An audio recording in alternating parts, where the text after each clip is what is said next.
Welcome to the Upshot, Ulti-World Disc Golf's podcast about the latest in the disc golf world. I'm the editor, Charlie Eisenhood. Josh is out today. City Council meetings, Pocatello, Idaho. This is serious business. It is, what did I already say? It's Thursday, June 6th? I'm not sure, but it sure is. We are on the doorstep of the return of the Beaver State Fling to the Elite Series. It's going to be the first time this will be a fully fledged DGPT event. And, you know, it feels like a welcome return. This is one of those events that, like, I get it. They had some tough times coming back from COVID. Strict rules in Oregon. Remember the wildfires in this part of, it was like concerning that the course might not survive. Thank goodness it did. Milo McIver State Park. And, you know, like the leadership was like it wasn't quite up to par for the Pro Tour, but they've finally gotten to the point where they're like, yes, we're bringing this back. And this is one of the most iconic tournaments on tour. Like, if you're new to disc golf and you're like, oh, Beaver State Fling, just look into the history. I mean, this was a national tour event for 2 decades and was an A and B and, going back tier all the way back into, like, I think all the way maybe even into the late 90s. Like, this has been around. And it's the number 1 course in the state of Oregon on UDisc. It's one of the best courses in the U.S. I'm very curious to see it played by a full field. It's been a silver event on the Pro Tour the last couple seasons. But, now we're going to get the whole complement of players. And I'm just really excited to see this one highlighted again. And as I was talking with Brian about on the Tuesday show, isn't it just a compelling idea to have a Worlds back here again? It feels like it's been long enough that now we're all itching for it. And so we will break down Beaver State Fling a little bit more later in the show. Very interesting couple of things happening this year. So before we get to that, though, I want to welcome in Sofia Donnecke, who just finished on the podium at her second ever DGPT event. And super excited to talk with her about, what does this mean for her after only a couple of years of playing disc golf to have this kind of success? Does this mean you maybe change your career away from being a Harvard undergrad, University of Victoria PhD graduate on the faculty at the university? Does this throw everything into a conversation about what you want to do with the next couple of years of your life? We're going to talk to Sofia about that and find out how far she throws right after this.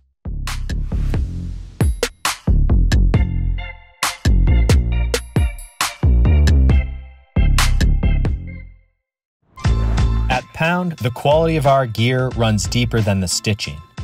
That's why we make everything right here in the U.S., employing highly skilled, well-paid professionals.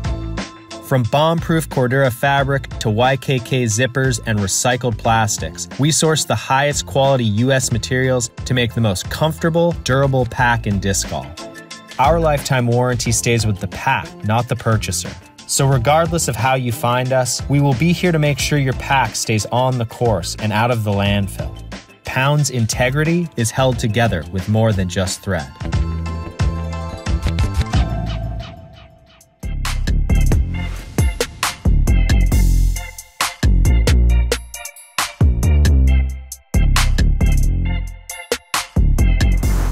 Joining us now on the Upshot is DGPT newcomer Sofia Donnecke, who just finished 3rd at the Portland Open after leading the tournament for a little while.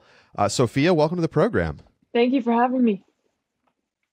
Well, thanks so much for being here. I mean, what a way to kick off your Pro Tour experience with a 14th place finish at OTB Open, followed by a podium finish at the Portland Open.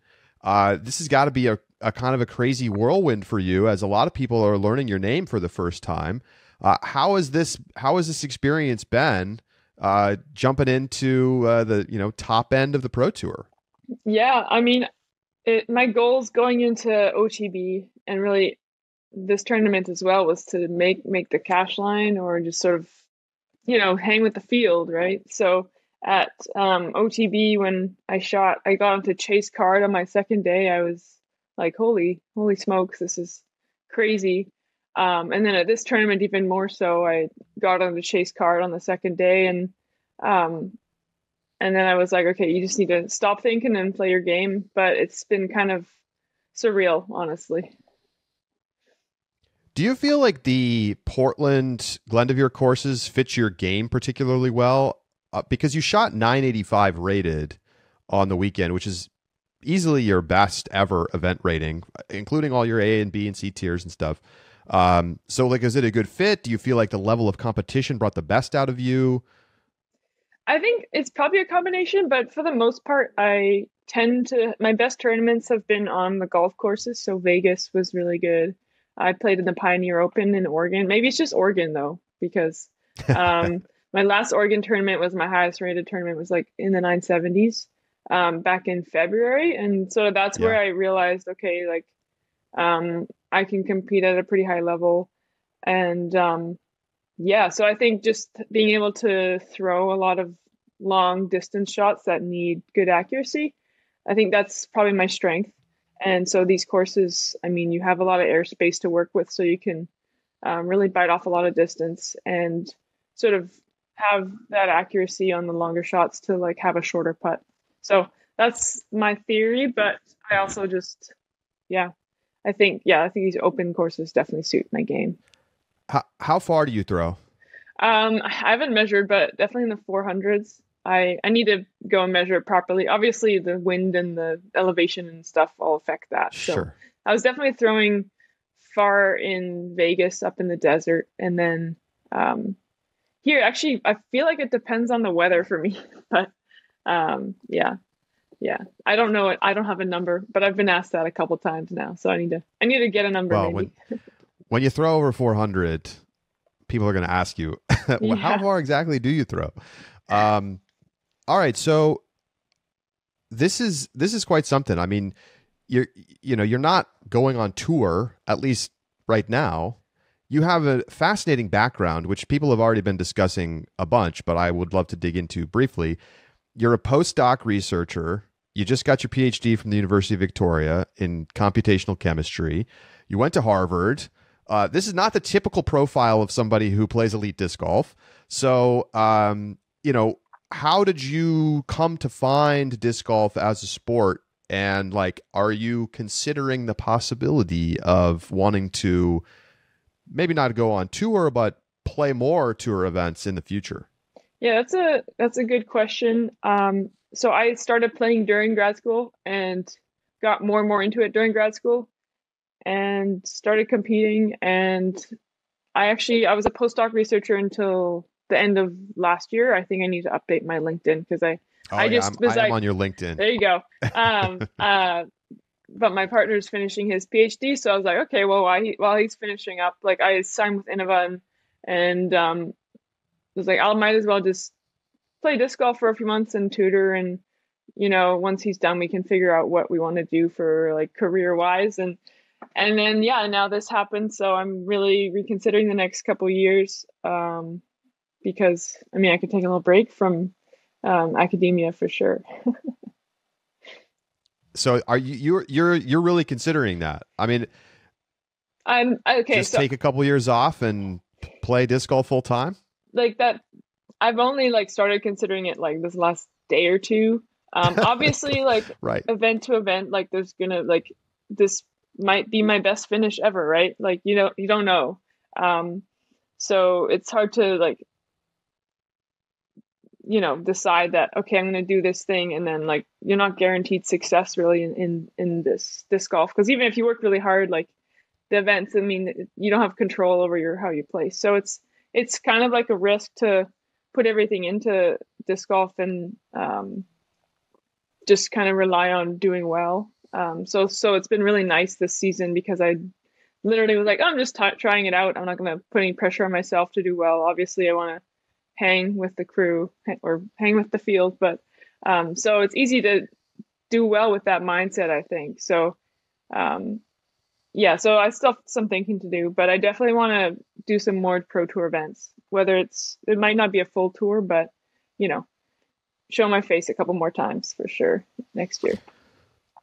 So you I believe I saw this somewhere, maybe on your LinkedIn. You're a 4-year Division I athlete when you're at Harvard. Yes. Is that right? Mm-hmm. And that was you were doing crew? Yeah, I was a rower. So, like, do you feel like that experience and maybe whatever other past athletic experience you have has translated well into disc golf? I think definitely. I think there's been, I mean, whenever you do a sport at a high level and for a long time, you're going to experience ups and downs, and you're going to experience performance anxiety, and you'll have been around the block when it comes to competing, right? So I think that's really helped me kind of keep level-headed and sort of come to a round and not get too amped up about like shooting, like getting every birdie I can, just kind of coming in with a calm, collected mindset. So I definitely think that, and also hard work and sort of getting used to long-term progress and consistency. Those are also some things that I've really taken away from athletics in the past. So I definitely think rowing has set me up well for success here. I mean, it's pretty amazing to see. I mean, you played your first tournament a little over 2 years ago. And for you to get to where you are now, and it's not just that you're throwing far. I mean, your putting was, it's not quite elite, I guess, but strong. I mean, you're putting up C2 numbers that many in the FPO field would love to have. I would have loved to have those too, like anytime before this event, honestly. I'm not a C2 putter normally. Okay. So, like, does it feel like you still have a lot of getting better to do? Because, I mean, you haven't been playing all that long.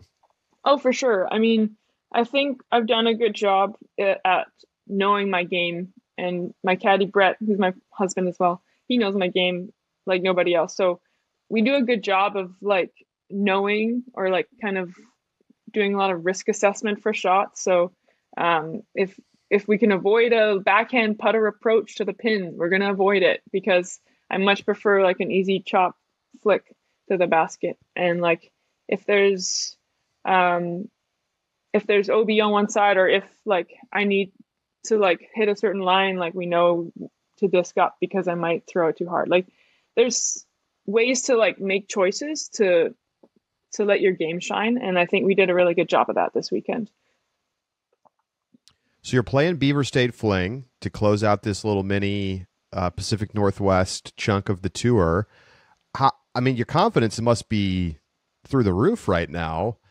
Have you had a chance to go out and play McIver yet and get a feel for how that course plays? Yeah, I've practiced the like normal layout, but I'm going today to practice for the first time. I took yesterday mostly off just to, let the arm and let all the tissue regenerate, whatever damage was done. I don't know. I don't feel any damage, but, it's probably good to have a day off after a 4-day event on like a very long course.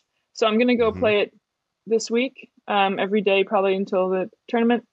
And obviously I'm just going to try and reset my expectations. It's another Pro Tour event. It's a fresh start. Just because I podiumed last week doesn't mean that this course is going to treat me the same. And so I'm going to kind of work on resetting my mindset for the next few days, and just sort of going back to like, can I just hang with the field and play well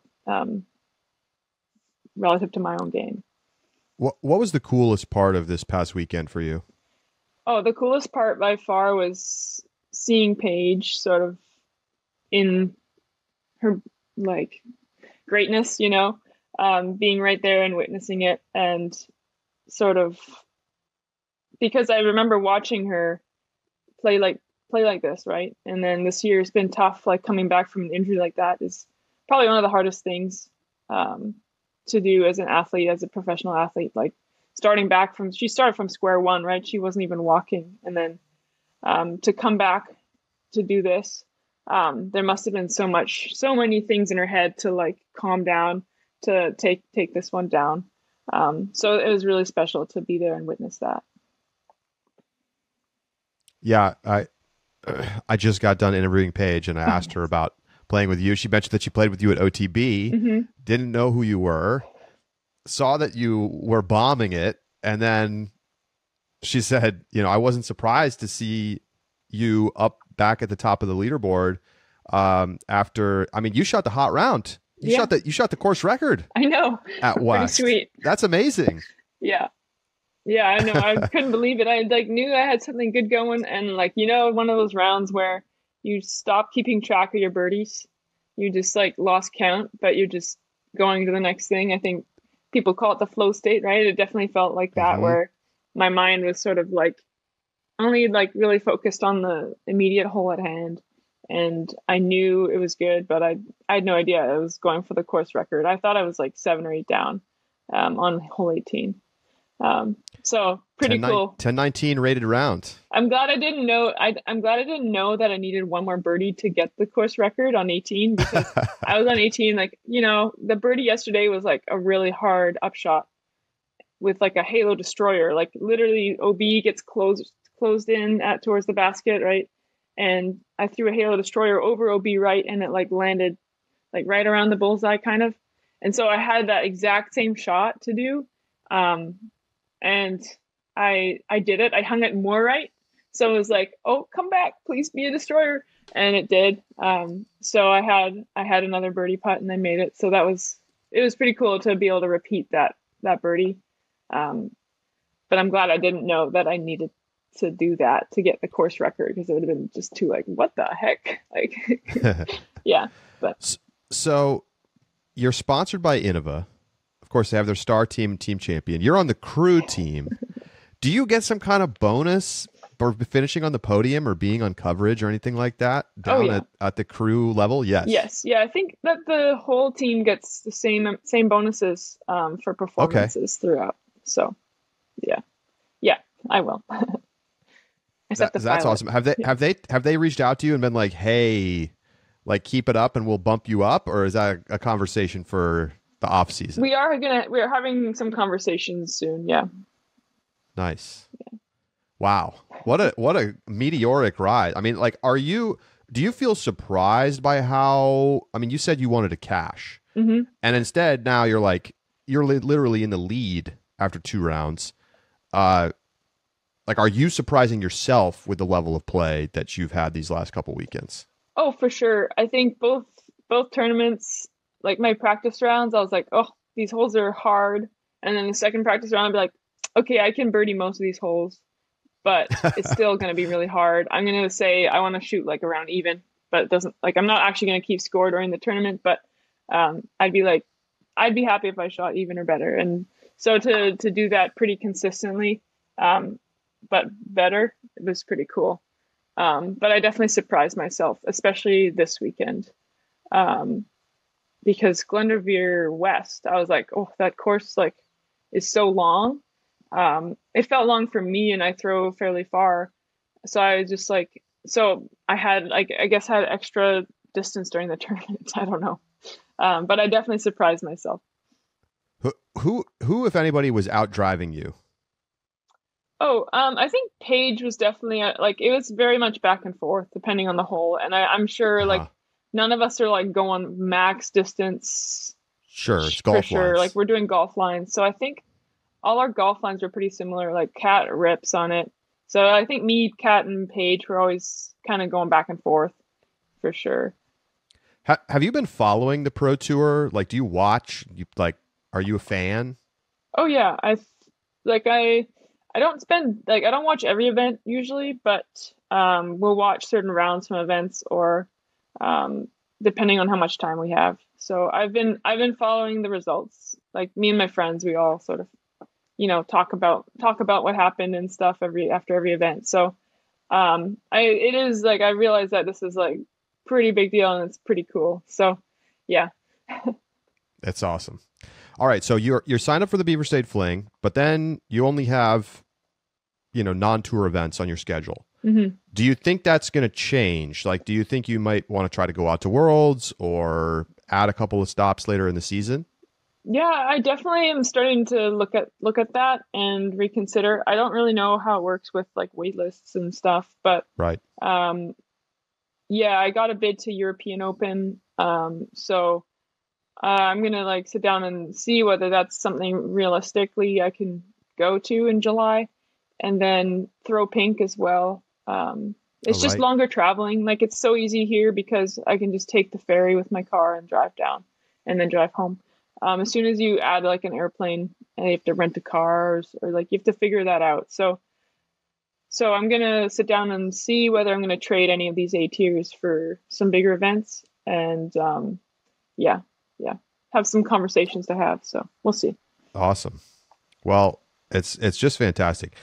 So we got a little bit of your background. Do you have any other like fun facts about kind of who you are, what you're all about, as people are getting to know you for the first time? Ooh, feels like a crazy, like a big question. I don't know. I grew up riding horses and stuff, so I love animals. I love hiking and trail running and cycling.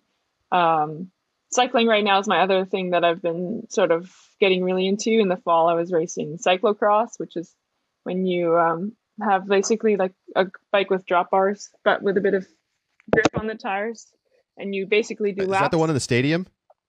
No, that's velodrome. Okay.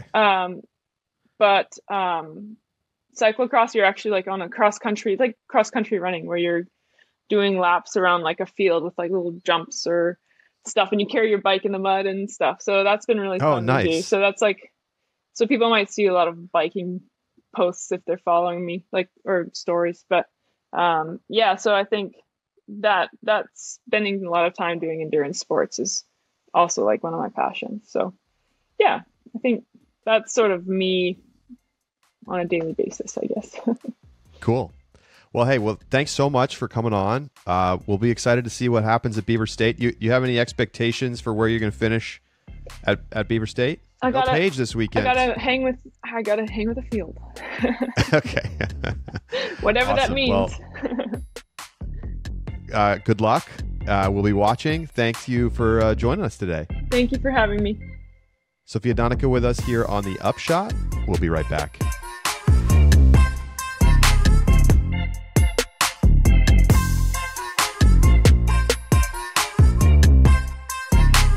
Welcome back to the Upshot. Great to talk to Sofia. Super excited to see what happens. I mean, if she rocks it again this weekend at Beaver State, I think we need to all be like, okay, maybe we have a legitimately new contender in FPO to pay attention to moving forward. So we'll see what she decides to do with some of the travel options that she has in front of her now. I mean, maybe she pulls the trigger and goes to European Open. I mean, I think she'd be competitive on those courses given her distance. So fun to see. What a cool storyline. Did not see this one coming. I don't think anybody did. Beaver State Fling. The big story this weekend, besides the return of the tournament to the Elite Series, is that Nate Doss is coming out of retirement. He's playing his first tournament in like 6 years. His first PDGA tournament period in 6 years. And of course, he's been doing his thing up at Bevel Brewery in Bend, Oregon. You got to go check it out sometime if you're in town. And so we'll see what he can bring to the table. You look at where he is. So his rating hasn't updated since 2018, but when he left, he was 1038 rated, which would put him very much near the top of the field in terms of rating. The only people rated higher than that going into this tournament that are playing this weekend: Nicholas Ansela, Ezra Robinson, AB, Eagle, Ricky, Gannon, Calvin. 7 guys. Now, obviously, Father Time is undefeated. Nate has not been playing that much, but the dude is still really, really good at disc golf. So do not be surprised if he plays well. The over-under in the Discord was 40th place. I'm going to say that he does better than 40th. I think he finishes, we'll call it the under, a lower number than 40th overall. But that's in a 112-person field. That's probably making the cash or close to it. It's a lot to ask, but you know what? Wouldn't that be fun? I want to root for it. A few folks taking this weekend off. Keep that in mind. We know Paige, of course, is sitting it out. Most of the European women will not be there. Last year's champ, Jennifer Allen, is not playing. So make sure you check before you set your lineups in any of your fantasy stuff this week to make sure that you're not accidentally putting somebody in who is not playing. Otherwise, hey, look, we know Milo. Beautiful, Pacific Northwest, old growth trees. this course played a lot tougher, I think, 10 or 15 years ago, but the added distance of the entire field is going to start to make it a little bit easier. They have lengthened a couple holes for MPO that played too easy last year. They've tightened up OB. So I think it's going to be challenging, and we can't forget the Philobatros iconic moment in all of disc golf history, the most viral clip besides James Conrad's holy shot that we've ever seen, and arguably even more. Like it has that extra like wow factor because of the flex shape on it and going around the tree. Like that's not something that people really comprehend when they think of an object flying through the air. So a special moment indeed. I'm sure we're going to see it on the coverage this weekend. Look, it's just a super fun tournament, and I'm going to go ahead and jump right into the picks. There's not that many changes to the course besides the kind of the tightening of OB. So it's the tweaks. It's not like major overall changes. I've got Gannon Buhr, Nicholas Antela, and Calvin Heimberg in that order. So I'm calling the back-to-back for Gannon.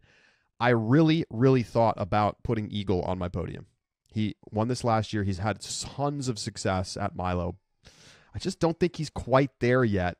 And so I'm not going to be able to pull the trigger and put him on the podium. But it would be awesome, right? If he pulled a page and came out and won, that would be fun.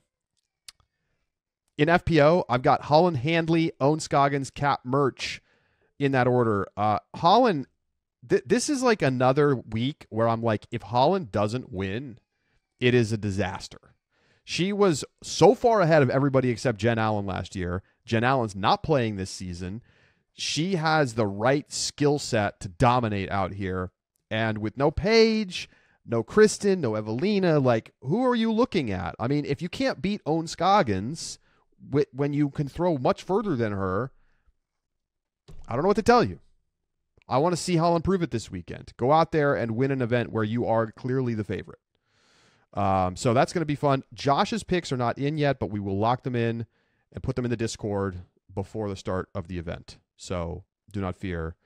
I will crush him again. I'm trying to go 3 for 3 in Pro Tour events, picking the winners.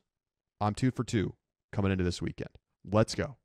I feel like, Gannon Holland, I'm picking high probability players this week. That's for sure. I'm not trying to call my shot with an Eagle pick. That would be sick though. So tight show this week. Josh is out. I'm traveling. So thank you for tuning in. Enjoy the tournament. I almost forgot. How cool is this? The MPO second feature card this weekend is going to feature Paul Ulibarri, Ricky Wysocki, Paul Macbeth, and Nate Doss. What is that? That's the final 9 from 2014 Worlds. Back together on a card. Oh, man. How fun. That's going to be just feel-good times. You don't even need to cover the feature one. Let's just watch those guys. Even if they play bad, let's watch. Let's enjoy. Nate Doss is going to be yapping up out there. Like, they got to give him the mic and let him do a little commentary mid-round. I bet he will. It's like old times. All right, that's going to do it for this edition of the Upshot. Thank you so much for tuning in. I'm Charlie Eisenhood signing off. We'll talk to you Sunday night on the Rapid Reacts following the Beaver State Fling, and then again next Tuesday for everybody on YouTube and wherever you get your podcasts. Give us a like, give us a subscribe. Thanks for joining us, and we'll talk to you next week.